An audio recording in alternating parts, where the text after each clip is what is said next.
Você tinha citado o Uruguai também é sempre citado como um lugar bom para investimento, bom para moradia, também era bom para visto também, né? Agora parece que mudou, né?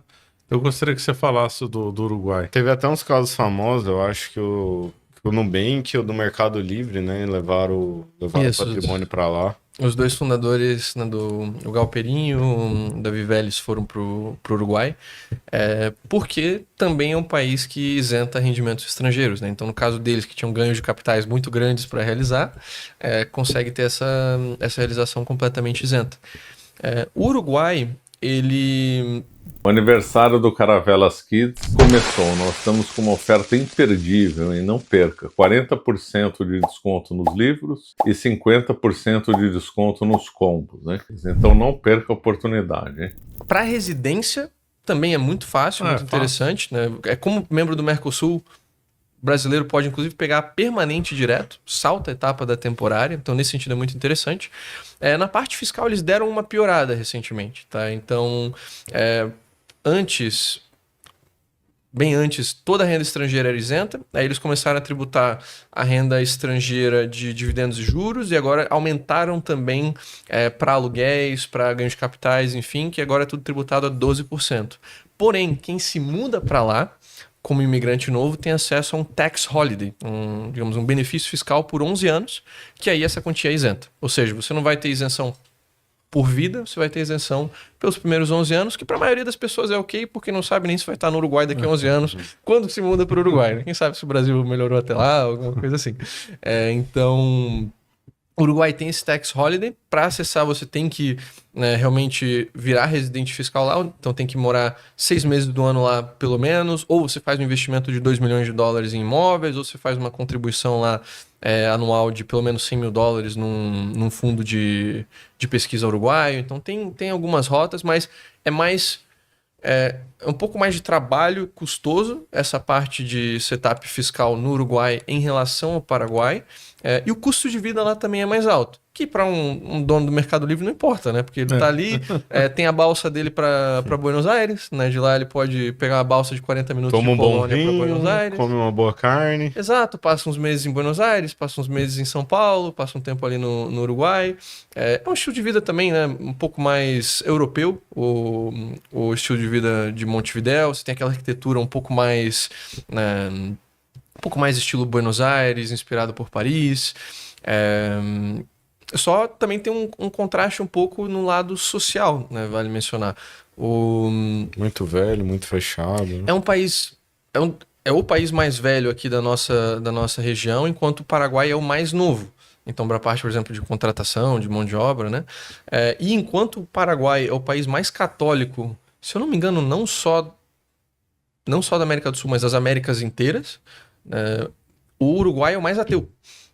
Então, assim, por experiência minha, indo na missa em Montevidéu, igrejas muito vazias, sabe? Pouca gente, ou mais velhinhos, enfim.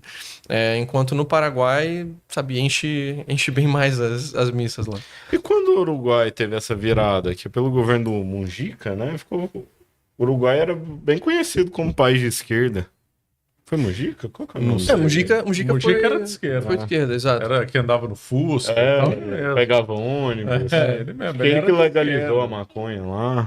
Foi ele, era bem de esquerda. A esquerda uruguaia, ela fez muitos projetos de esquerda, né? Eles são o país mais aberto.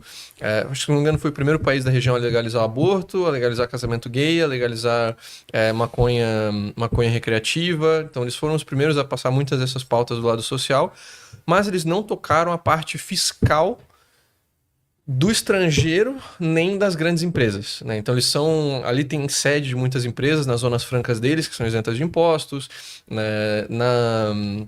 Na parte dos investidores grandes que se mudam para lá, isso eles não tocaram. Mantiveram ali os tax holidays, mantiveram as isenções, mas para o Uruguai é um welfare state, né? Um estado de bem-estar social. Então você tem contribuições de seguridade social altas, né? Você tem um imposto de renda que a progressão é mais justa do que a do Brasil, então demora mais para tributar, mas sobe até os 30 e poucos por cento também, né? Não para no 27,5%. Então é um país que aplica, digamos, dois regimes, né? O governo de esquerda, quando ele entra, ele aperta pautas sociais, ele também aperta um pouco de imposto, mas sem afugentar o investidor estrangeiro, porque eles sabem que eles são muito dependentes do capital financeiro, do capital bancário, esse tipo de coisa. Interessante. Você falou aí nos bastidores conosco que a gente ainda não acordou nessa questão tributária, né? Ainda está pesado lá a tributação, né? O Milei está querendo, não conseguiu reformar ainda, né? Então não é um lugar interessante para essa coisa de investimento, de gente que quer produzir lá por causa do alto imposto, é isso? Isso. O Milei tá para passar agora várias reformas fiscais. Né? Ele melhorou já bastante coisa a nível de simplificação burocrática, redução de regulações, mas assim, uma grande reforma de corte forte de IRPJ ou IRPF ainda não houve. Tá? O que tem de interessante na Argentina a nível fiscal é o regime MEI deles, né? O monotributarista. Então, para quem ganha menos de... Na cotação atual, acho que estão 71 mil dólares ao ano, você tem um regime estilo MEI brasileiro que você vai pagar de 1 a 10% de imposto. Né? Então, mas não tem aquele estilo maquila do Paraguai, nada disso? No nível do Paraguai, não. Então as empresas até tem algumas zonas especiais, por exemplo, lá na Terra do Fogo e tudo mais, mas aí é estilo Zona Franca de Manaus, né? Taca lá no fim do mundo para desenvolver uma região que é considerada desprivilegiada, né? Mas aí é para outro tipo de negócio. Certo. E o Chile? O Chile é um país que eu acho muito interessante em vários aspectos, né? Primeiramente, a cidadania chilena é a mais forte de toda a América Latina, né? Então é o único passaporte latino-americano que, pelo menos atualmente, na data de gravação deste podcast, tem acesso sem visto aos Estados Unidos e Canadá. Então é um passaporte muito forte, claro, para conseguir tem que morar lá há 5 anos para aplicar para a cidadania, ou se você for casado com um chileno, ter pais, avós chilenos ou ter filho chileno, 2 anos para aplicar. Eles têm uma isenção fiscal semelhante à uruguaia, só que é de 3 anos, ou seja, isenção de renda estrangeira nos primeiros 3 anos. Se você demonstrar que você não quer morar no Chile de maneira permanente e virar cidadão, você pode estender por mais 3, ou seja, até 6 anos de isenção estrangeira.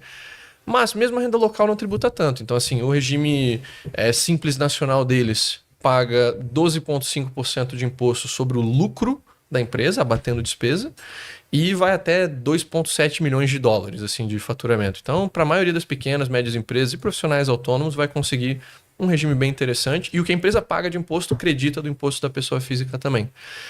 E assim, a nível de estilo de vida, eu diria que é um país que tem muito mais a oferecer do que Paraguai e Uruguai. Você está falando de um país que tem uma infraestrutura extremamente desenvolvida, muito seguro, muito bonito. Em termos de belezas naturais, né? Você tem Andes, você tem praia, você tem Patagônia, você tem deserto. É um país muito mais completo, sabe, para morar, eu diria, do que Uruguai e Paraguai, que são ótimas opções também, mas o Paraguai não é um grande destino turístico, né?